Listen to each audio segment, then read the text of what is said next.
हाय हाँ जी आप इधर आ जाइए, एक एंड आ जाइए। चलिए सभी हमारे मीडिया के साथी, आप सब लोगों को जो है आनंद फानंद में बुलाया गया और बड़ी खुशी की बात है कि आज हम लोगों के बीच जाने माने बिहार नहीं बल्कि देश में लोग इनको पहचानते हैं, जानते हैं। बड़े कलाकार हैं और बड़े कलाकार होने के साथ साथ एक बड़े अच्छे इंसान हैं और समाज सेवी भी हैं। तो आज आप सब लोगों को हम बताते हैं, प्रदेश अध्यक्ष जी के नेतृत्व में, अब्दुल बारी सिद्दीकी साहब जी के नेतृत्व में, पाटलिपुत्रा सांसद मिशा जी भी यहाँ हैं, लालू जी राष्ट्रीय अध्यक्ष जी से इन्होंने आशीर्वाद लिया है और ये आज पार्टी जो है ज्वाइन कर रहे हैं और साथ में हम लोगों की भाभी भी यहाँ उपस्थित है, ये भी पार्टी की सदस्यता जो है ले रहे हैं। और बाकी हम चाहेंगे कि खेसारी जी जो है आप लोगों के समक्ष जो है अपनी बात को रखें। सबसे पहले तो आप सबको दिल से धन्यवाद और ढेर सारी शुभकामना, और भैया को और हमारी दीदी को, अध्यक्ष साहब, हमारे अब्दुल बारी सिद्दीकी चाचा जी, तो सबका प्यार और हमारे सबसे हमारे अभी भैया हैं जो कि हम लोगों के बड़े भाई हैं, उन्हीं के जीजा हैं, तो हमारे भी जीजा ही हुए। और हमारे चाचा मैंने उनका प्यार मैं ही नहीं बल्कि शुरू से एक विचारधारा में रहा हूँ, मैं उस परिवार का हिस्सा रहा हूँ और कोशिश भी यही रहती है कि इस परिवार का हिस्सा बन के मैं जैसे उन्होंने पूरी दुनिया को एक करके हमारी ताकत बने, उसी तरह हम पूरी दुनिया को एक ताकत की तरफ ले जाएं और अपनी पावर, अपनी क्षमता से, अपने हुनर से, अपने विचारधारा से दुनिया को एक अलग दिशा दें।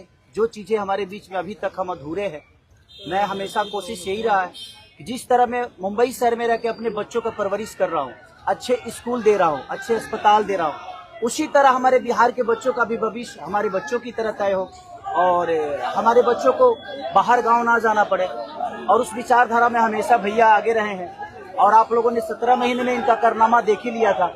तो एक बार बदलने की जरूरत है और उस बदलाव में मैं थोड़ा सा एक मेरा भी हिस्सा हो और मैं उस सरकार को बदलने में और एक अलग दिशा में ले जाने में और एक बेहतर सरकार बनाने में एक मेरा योगदान हो, उसी के लिए मैं भी जुड़ा हूँ भैया से। और आज से नहीं, आज तो मैं आप लोगों के सामने पब्लिकली हुआ, बट मैं हृदय से और दिल से हमेशा से मैं इस परिवार का हिस्सा रहा हूँ और हिस्सा ही नहीं बल्कि एक परिवार का बेटा भी हूँ। मैं एक छोटा बेटा की तरह हमेशा प्रयास रहा हूँ और चाचा का आशीर्वाद हमेशा मुझे मिला है, राबड़ी माता का आशीर्वाद मिला है, दीदी का मिला है, भैया का मिला है, बल्कि इस समाज के और इस परिवार से जो मुझे प्यार मिला है, शायद वो मुझे बाकी जगह मिले या ना मिले उससे मुझे कोई फर्क भी नहीं पड़ता।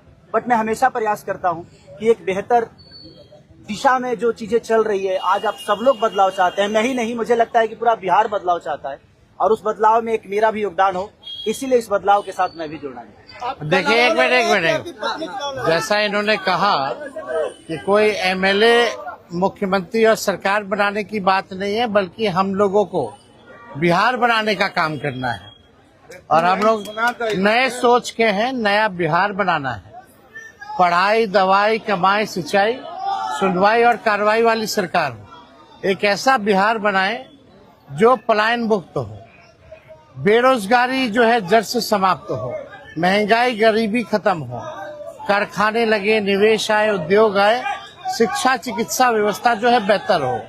और मुझे बड़ी खुशी है कि हम सब लोग नौजवान मिलकर के, आप ये भी जानते होंगे, हम भी, हमारी तो लड़ाई रही है कि भाई बेरोजगारी को जड़ से समाप्त किया जाए।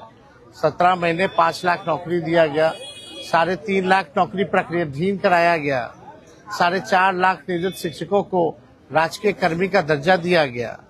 अब मेरा, हम लोगों का एक सपना है कि बिहार से बेरोजगारी खत्म हो और हमने जैसा आप सब लोगों के सामने कहा है कि हमारा संकल्प है, हमारा प्रण है और हमने लोगों से वादा किया है और हमने पहले भी कहा है, तेजस्वी की उम्र कच्ची हो सकती है पर जुबान पक्की है। जो कहा है वो किया है, जो कह रहे हैं वो करेंगे और हम सब लोग मिलकर के नया सरकार तो बनाएंगे ही बनाएंगे। और 14 नवंबर के बाद से हम आपको बता दें कि 20 दिनों के अंदर एक कानून बनाया जाएगा और वो कानून ये होगा जो हमने पहले भी कहा था, जिस परिवार में सरकारी नौकरी नहीं है बिहार में, उस परिवार को एक सरकारी नौकरी हम लोग दिलाने का काम करेंगे। ये हम लोगों का संकल्प है और इसको सरकार बनते ही 20 महीने में जो है हम लोग जो है पूरा करने का काम करेंगे। तो कोई सवाल है तो पूछ सकते हैं। जी, कल आपने कहा कि अभी तक चुनाव लड़ने की बात नहीं हुई है, हमारी पत्नी नहीं बोली है। क्या हुआ कि एक दिन में पत्नी मान गई और फिर आज आप मीडिया के सामने आकर कह रहे हैं मना रहे थे? नहीं, देखिए जहाँ तक बात है, मैं पत्नी को जितना समझता हूँ उतना ही ये भी मुझे समझती है। इनको भी पता है कि ये मेरे साथ छठ तो मना लेती है, बट बिहार की बहुत ऐसी औरतें हैं जो अपने पति के साथ छठ तक नहीं मना पाती है, दिवाली तक नहीं मना पाती है, होली तक नहीं खेल पाती है। तो मैंने इनसे बोला कि बिहार बदलाव की तरफ जा रहा है।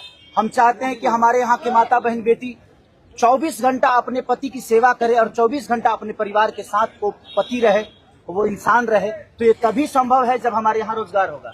तो उस बेरोजगारी को खत्म करने के लिए मैं आपको आगे करना चाहता हूँ।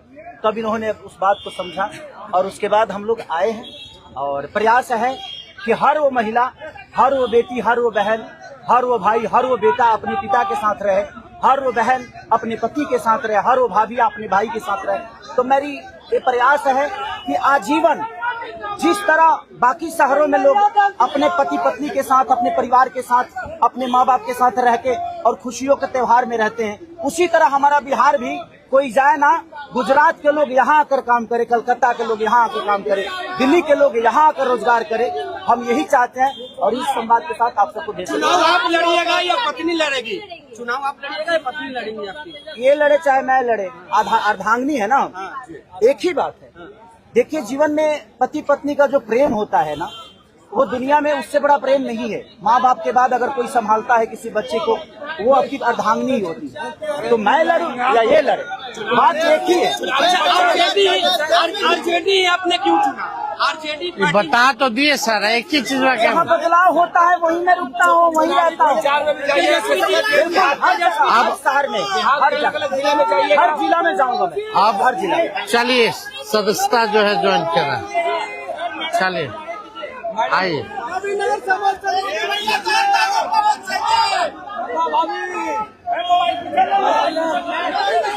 चलिए बहुत शुक्रिया, चलिए शुक्रिया।